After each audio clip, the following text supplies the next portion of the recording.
In this video, we'll show demonstration lessons for two students of different learning profiles. We'll first start with a grade 1 student. She is a typically developing emergent reader in a grade 1 French immersion classroom. Phonics-wise, she is beginning to learn the basic code, basic consonant and vowel sounds to help her decode and encode. Phonemically, her most pressing need at this point is continued work with blending and segmenting, particularly with words that have 4 phonemes. You can see from this screenshot of the placement test, you can find this placement test at the beginning of the resource, that she's having difficulty pulling 4 sound words apart into each of their sounds. She's tending to report consonant blends as one unit instead of fully teasing apart those sounds. So we know that that's a key area of instruction. When we look at the rough outline in terms of components that we would want to include in a structured literacy lesson plan, we know then that that will be a key goal for the phonemic awareness instruction. We want to give explicit instruction and targeted practice of blending and segmenting 4 sound words. We know that we want her to continue to develop the phonics skills she's learning, and we want to continue to extend that phonics knowledge with explicit systematic phonics instruction to allow her to crack the code. We're giving her plenty of opportunity to engage in phoneme grapheme mapping activities that involve practicing both phonemic awareness and phonics. And we're wanting to make sure that her reading and spelling work are directly practicing those skills that she's learning, both phonically and phonemically. So we would want to make sure that she's engaging in reading with decodable text to reinforce the sound she's learning.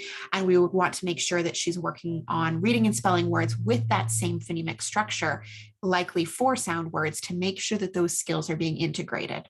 Now we'll take a look at a video of Lindsay teaching this child and giving her some phonemic awareness instruction. As you watch, take a look, think about what you notice in terms of how the instruction is being delivered.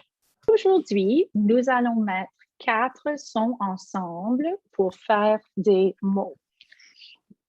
Le premier son est P. Dis P. Est-ce que tu dis P?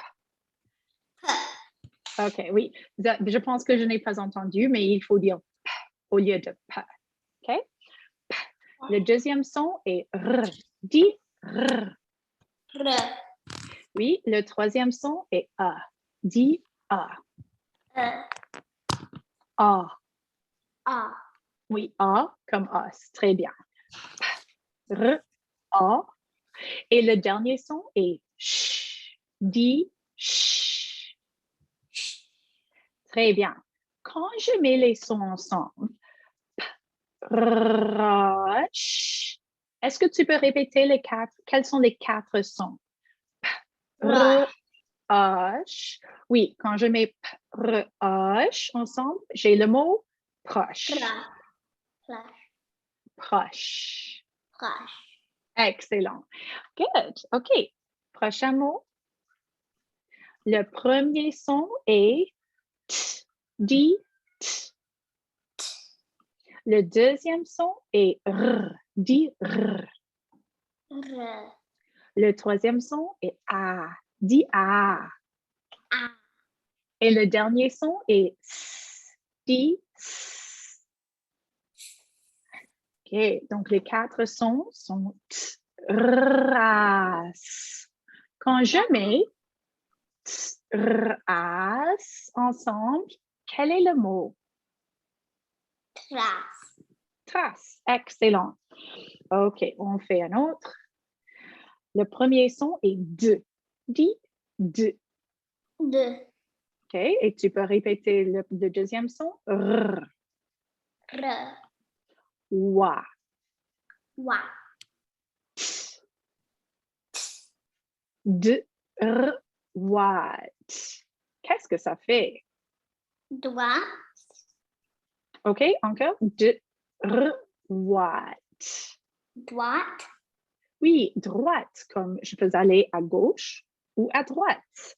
OK, est-ce que nous pouvons essayer quelques-uns? Parce que ce n'est pas la première fois que nous l'avons fait. On va essayer quelques-uns sans regardant l'écran. OK? Donc, est-ce que tu peux répéter? R. R, E, E, Z, Z, T, R, E, Z. 13, 13, très bien. Et puis, L, L, A, A, J. Est-ce que tu peux répéter tous les 4 sons à la fois? Pla, Écoute encore, écoute. Plage, plage, plage, très bien. Et puis on a brume. rube,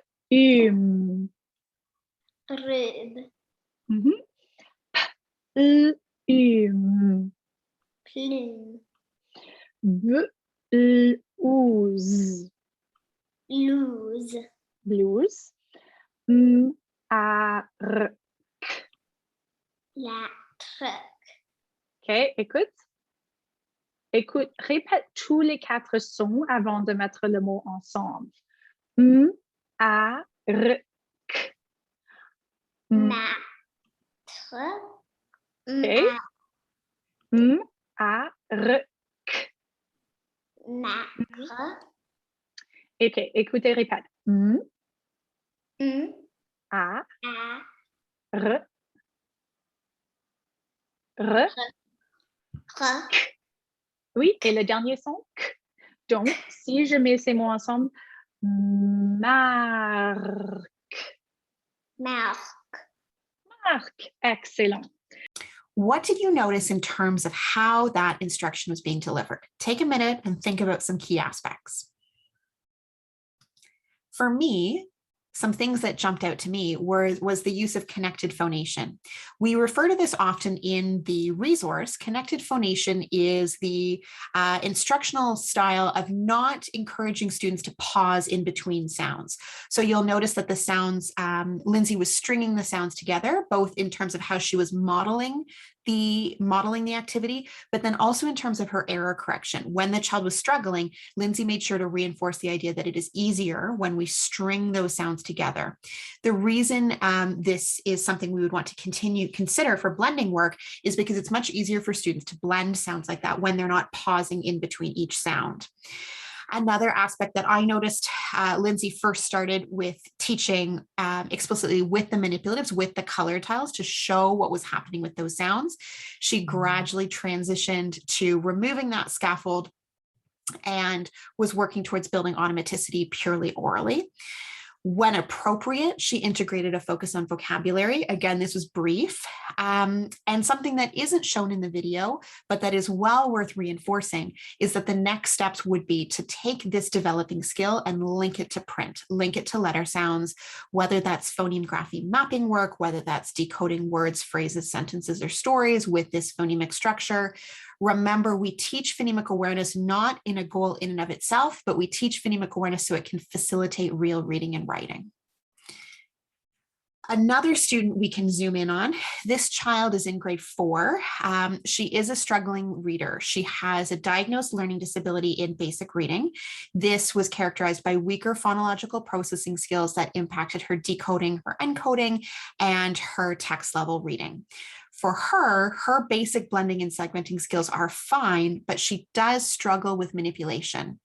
Now, this underlying phonological core deficit is impacting her reading in English and in French. So we know that it's the root cause of a fair amount of her reading difficulty.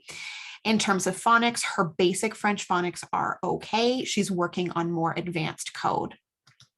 Again, the components of a structured literacy lesson would be very similar as compared to our grade 1 student. It's just the complexity of the content or the skills that we're asking this child to manage would be more difficult. So again, with phonemic awareness, we're working explicitly on manipulating sounds. We would still be reinforcing the phonics information that this child knows. We are teaching new phonics skills, a new orthographic tendency in spelling, a new morpheme. If we're looking at morphology, this type of instruction really depends on where the child is at. We're still giving continued practice linking the phonemes to the graphemes to support orthographic mapping. And again, we're giving targeted practice with reading and spelling with the phonemic structures and the phonics that this child is reading. So let's take another look. Lindsay will demonstrate a phonemic awareness lesson with this child. Comme tu sais, aujourd'hui, on va remplacer ou on va changer le premier son de quelques mots. Le premier mot est fleur. Dis fleur. Fleur. Quel est le premier son du mot fleur? Quel est le premier son? Oui, pardon, peut-être que je n'ai pas entendu. Très bien. Fleur. OK? Dis fleur. On va dire fleur, mais on va enlever le son et on va le remplacer par donc Fleur. fleur. Très bien. Le nouveau mot est fleur. OK? Maintenant, le mot est gros. Dis gros. G. Oui, le premier son est G.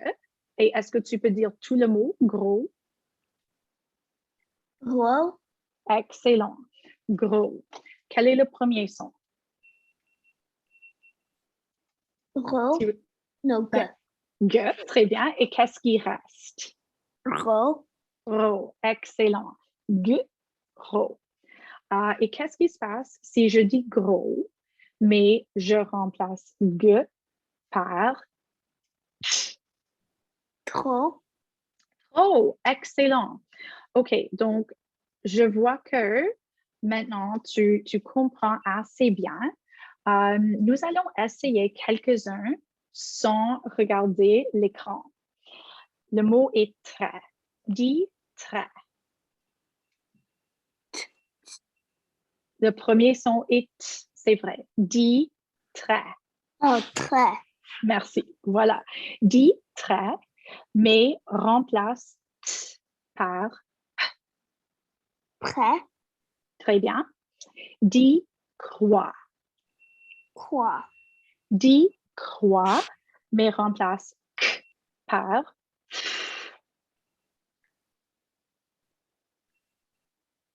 Quoi. très bien. Froid. Dis plein. Plein. Plein. Très bien. Comme mon verre est plein. Dis plein, mais remplace p par Plein. Coin. plein. Oh, je n'aurais pas dû dire le mot. Si je dis plein, mais je remplace p par k, j'ai le mot clin comme un clin d'œil. Puis dis, oui, tu comprends? Puis dis bloc. Bloc. Dis bloc, mais remplace b par Bloc. bloc. Voilà. OK, 2 mots de plus. Dis tri. Tri. Dis tri, mais remplace t par Rue. oh, tu dis tri, mais remplace bien, mais remplace t par Oui. cri. Excellent. Le dernier mot, dis glisse. Glisse. Très bien. Dis glisse, mais remplace g par Glisse. glisse. Excellent. Again, what did you notice in this video? Take a minute and think, what did you notice about how the instruction was delivered? For me, I noticed the immediate error correction. That's something we're very mindful of when we're thinking about intervention. We want to make sure that we're immediately correcting errors, giving plenty of corrective feedback. We're working towards mastery. Something I noticed, and especially this is potentially due to the complexity of teaching online, Lindsay was always ensuring that the child repeated the phonemes back. That way we know that they're hearing them properly and that they're pronouncing them properly. And I also noticed that there's a pretty upbeat perky pace. When appropriate, Lindsay, zoomed into some vocabulary information, but it wasn't something that took a big detour. We're wanting to make sure, again, phonemic awareness, the purpose is to support reading and writing. We want to make sure that this is purpose-driven teaching where we're wanting to teach toward a criterion to support the child's reading and writing. So thank you so much for watching this video. Again, please feel free to reach out with any questions, comments, or concerns. We are absolutely happy to help in whatever way we can.